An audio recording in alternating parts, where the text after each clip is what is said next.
राम इन खबर हरियाणा देखने लग रहा मैं आपकी गिला स्वाति का दिन। हरियाणा सरकार भ्रष्ट अधिकारियों और कर्मचारियों पर लगातार सख्ती दिखाने के मूड में दिखा है। हरियाणा में अगर किसी अधिकारी या कर्मचारी ने भ्रष्टाचार किया तो सरकार उसने 50 साल में रिटायर कर देगी। सरकार ने नियम लागू कर दिया, जिसके बाद राजस्व विभाग के ग्रुप बी के अधिकारियों ने एक्सटेंशन पर सरकार ने रोक लगा दी है। अधिकारियों को जल्द जबरन रिटायरमेंट के आदेश जो है वो दिए गए। और आपने बता दें, सरकारी नौकरियों में उम्र की जो सीमा है वो 58 साल है, जबकि हरियाणा सरकार पहले 55 साल की उम्र में अधिकारियों या भ्रष्टाचार के मामले में जो जुड़े हुए मिले थे उनकी जांच किया कर दी और सब ठीक मिला कर दा तो ये अधिकारियों को आगे नौकरी कर दी जा कर दी। अधिकारियों और कर्मचारियों को 58 साल तक नौकरी करने का जो एक्सटेंशन है वो दिया जा करता, लेकिन अब सरकार ने इस उम्र सीमा को जो है 50 साल तक कर दिया है। हालांकि 55 साल तक रिव्यू की जो प्रक्रिया है वह जारी रहेगी।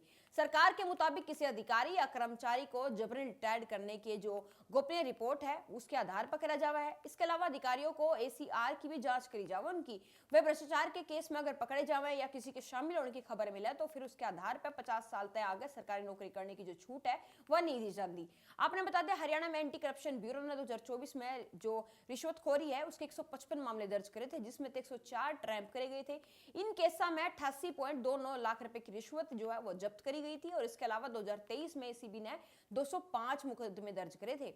भ्रष्टाचार ने लेकर हरियाणा सरकार ने पिछले 370 भ्रष्ट जो पटवारी है उनकी लिस्ट जारी करी थी और लिस्ट में बताया गया था कि किस जिले के कौन से पटवारी हैं, के उनका नाम से और रिश्वत किस तरीके से उन्होंने ली थी। इसके बाद सरकार ने सरकारी दफ्तरों में सक्रियता 404 दलालों की लिस्ट जारी करी और दलाल तहसीलदार और नायब तहसीलदार के नाम पर काम करने के जो बदले पैसे लेने का काम हुआ करे थे। तो सरकार ने कहा था कि दलालों की एंट्री रोकने खातिर CCTV जो कैमरे हैं वो लगाए जाए। उसके बाद सरकार ने 47 तहसीलदारों की लिस्ट फाइनल करी और जबकि अब तक वह लिस्ट जो है वो किसी के शामिल नहीं आई है। लगातार इन खबर हरियाणा से खबर आप तक पहुंचाता रहूंगा। हमारे के लिए बने रहो। राम राम।